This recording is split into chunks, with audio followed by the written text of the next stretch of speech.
Today I'm going to tell you an incredible story. This story is written based on Egyptian documents from the reign of Pharaoh Ramesses II, 1301–1235 before Christ. The battle near Kadesh, 1296 before Christ, to which this narrative is dedicated, was fought for control of Syria.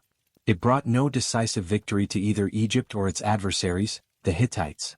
If you enjoy this kind of content and want to hear more fascinating stories, make sure to subscribe and leave a like, but only if you're genuinely interested. Get ready for the story, and to those listening before bed, I already wish you sweet dreams. Hear me. I am Una, son of Nebaman, a spearman in the host of Set. I will tell you what happened near Kadesh, where I appeared for the first time before the Majesty, King of Upper and Lower Egypt, Ramesses, may he live and be healthy. And if anyone doubts the truth of my words, let them consult those who survived, let them examine the images carved upon the walls of temples, let them read the papyri written by the royal scribes. On the 9th day of the month of harvest, our 4 armies set forth from the fortress Shlahi-Hor, on the border with the desert. First went the army of Ammonius, after it the army of Arai, then the army of Ta. Last marched the army of Set. Chariots rolled to our left along the seaside. Behind the chariots came pale-faced foreigners from the king's entourage, bearing shields studded with copper upon their backs. And all were led by the strong hand of Ramesses, king of Upper and Lower Egypt. May he live and be healthy. Through the Sinai desert we marched 6 days and 6 nights. The sand burned our feet, sweat ran down our brows in rivulets. Throat parched by thirst.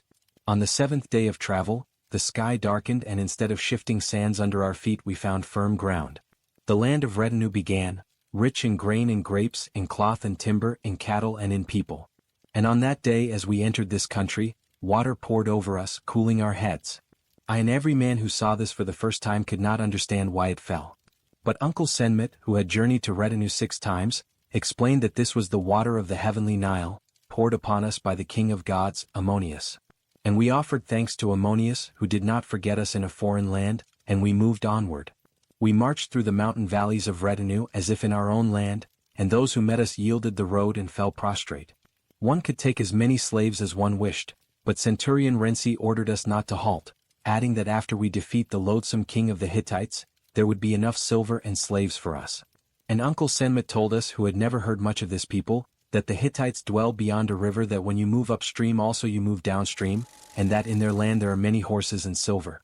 And that the Hittite king, he added, is an enemy of Ramesses, beloved of Ammonius, and wants to take for himself the country of retinue. The roads narrowed into paths too tight for 2 to pass side by side. Horse followed horse, warrior followed warrior. To our left a mountain, to our right a gorge 2,000 cubits deep, full of rubble and boulders. Fear seized our hearts and we grasped our ears. At midday on the 24th day since we departed Shlahi-Hor fortress, we entered the Cedar Valley, and I, Una, son of Nebaman, saw for the first time trees whose tops pierced the skies. The tallest warrior stood beside them like a small child brought from the land of Punt. When we entered under their cedar canopy, darkness fell as though it were night. We walked, hearing not our own footsteps. And Uncle Senmet, to drive away fear, recalled how, in his youth, he was sent with others to fetch cedars for the temple of Her Majesty Seti. It was said the lord of that land had commanded his subjects not to touch the highest cedar. Then the centurion gave axes to the warriors, and as soon as the mighty tree fell, the lord collapsed without breath, for in this land the hearts of men reside in trees, and whoever cuts them gains wealth and slaves. Then I asked Uncle Senmet, "Where are your riches? Where are your slaves?" And all laughed, for they knew. Senmet gained nothing from his expeditions into retinue, save scars and the marks of rods with which he was beaten. At dawn on the 29th day since we left fortress Shlahi-Hor, we were ordered to rest. The centurion scribes spread among us, the warriors, 2 handfuls of grain and a handful of dates each. Having eaten, we lay upon the ground, placing our spears and shields beside us. Many slept. I could not, for the smell of goose roasting over coals for the centurion and his scribes tickled my nostrils. Uncle Senmet also did not sleep. Tossing, he began to remember how he and others sacked the city of Upu in retinue. He told me that story when I was yet a boy, when he was sent home to his native village to heal a wound. Since then the tale of Upu's capture has grown in detail, like a sunken ship covered with mud. This time the hero warriors did not break down Upu's copper gates. They were carried inside baskets through the gates, and at the cry of the sea bird, skillfully mimicked by the centurion, the warriors burst out, attacked the inhabitants, both young and old, and clapped shackles upon them. Listen, Uncle Senmet. I began seating myself. And at that very moment I saw a human head among the bushes at the roadside. Why do you fall silent, Una? Said Senmet. I'm listening to you. I fell silent because, I answered in a whisper, someone hides in the bushes. A lion, said the old warrior confidently. Once when we were traveling. A man, I interrupted, stretching toward my spear. Leave it, said Senmet sternly. If it is a man he should be taken alive. I will go left toward the well as though to fetch water. You creep right. I pressed forward, pressing close to the ground like a snake. Reaching the road, I leapt across it and sprang upon him who sheltered in the bushes. This man was bigger and tougher than I, but Senmet and I, with help, bound the captive's hands behind his back and led him to the centurion's tent. While we went, I looked him over. He wore boots with curled toes, also a cloak not worn in our land nor in retinue. His face was white and his beard was not black but red. Warriors stood up and trooped behind us. One of them said, I'd want a strong slave like him. At this clamor, Centurion Ramesses emerged from his tent.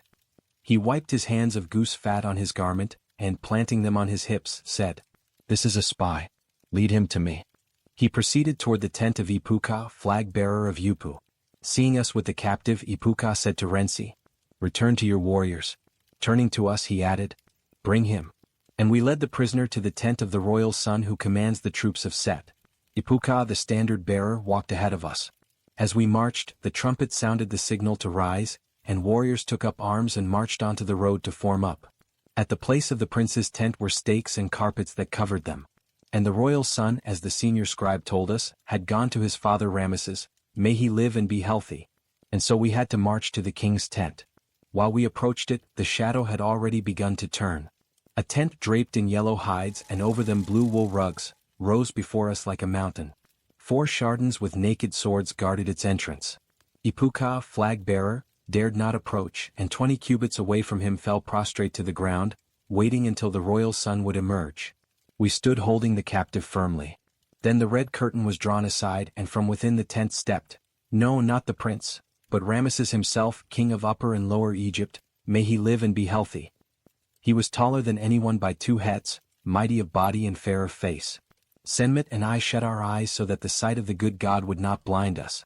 Some time passed, and by the fragrance that escaped from the good God we understood he approached us, then heard his divine voice and the words addressed to the captive.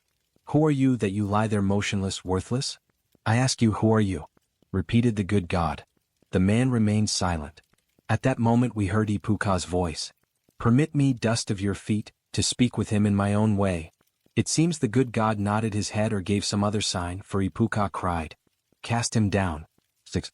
Opening my eyes, I gripped the captive more firmly, ready to throw him to the ground. But in that moment he spoke. No harm. Now you are in nets like hares and I have nothing to hide. His Majesty the Hittite King Muwatalli sent me to observe your armies. My lord is at Kadesh and with him the forces of Arzawa, Massa, Kizawati, Ugarit, Kadesh. There is no kingdom that did not send troops to Kadesh. His Majesty turned his head and all who were beside him, guards and servants, Ipuka the standard-bearer and we with Uncle Senmet, looked in the direction the good God faced, and all saw from behind the white stone walls of Kadesh chariots rolling forth, 2 men in each, and they were beyond count. Behind the chariots came spearmen and archers, as numerous as the sands of the desert. And the enemy chariots struck the RA division. Chaos broke out in the army and it showed its rear. The warriors fled like sheep. The troops of Ammonius were across the river and could not help the fugitives. The troops of Ta were farther to the south. The troops of Set were on the road, unaware of what had happened. And we all understood that the Lord of Upper and Lower Egypt, beloved of Ammonius, Ramesses, may he live forever, was surrounded along with all his guards and servants. And in that same circle were we, Uncle Senmet and I, and the spy we had captured. And then his Majesty began to invoke his father Ammonius, and it fell to us, the small men, to hear how the God-Son spoke to the God-Father. What has happened, my father Ammonius? Have I done aught without your knowing? Have I not built temples for you for millions of years and brought to your altar all the lands to fill your offerings? Why then am I surrounded by strangers and left alone without chariots or army? While he spoke thus, a part of the Hittite chariots broke off and turned directly toward us. The God-Son ended his pleading to the God-Father and called for his shield-bearer Mena. But Mena fled, seized by terror. Others likewise fled, the bearer of the royal fan, the Chardons and Ipuka the standard-bearer. For nothing is more fearful than enraged horses drawing a chariot, whose wheels might soon slice you in twain. Then His Majesty pointed at me with his finger and said, "Quickly bring me my horse tethered to a tent." I ran to do my lord's command. And as soon as the horse was brought, His Majesty sprang upon it and spurred it at full gallop. Looking back, I saw the chariots very near, and I ran as all others ran ahead. Only Senmut remained, holding our captured spy, for no one had ordered to loosen him. I ran perhaps half a day's distance, then looked back and saw no one pursued me. The Hittite charioteers did not care for folk such as I. Some pursued His Majesty. Others, dismounted, rushed to the king's tent. Their plunder saved the lives of me and other fugitives. Crossing a shallow part of the Orontes River there, a name which it bears, I sat leaning against a tree and so fell asleep. In the morning I was awakened by Centurion Ramesses, who led our 100 to take position on the riverbank. "What are you doing here?" he said angrily. I told him all as it had been, and explained that I did not abandon the captive by my own will, but that His Majesty had commanded me to withdraw and fetch the horse. "You!" Ramesses shouted, envious of my good fortune. "You mean I held the golden bridle of victory over Thebes?" His Majesty said only, "My horse," I answered humbly. "Go and fall in line," ordered Ramesses. I hurried to obey, thankful that I escaped the rod. For several more days we remained on the bank of the Orontes. The Hittite king learned that His Majesty had escaped, and no longer attacked us.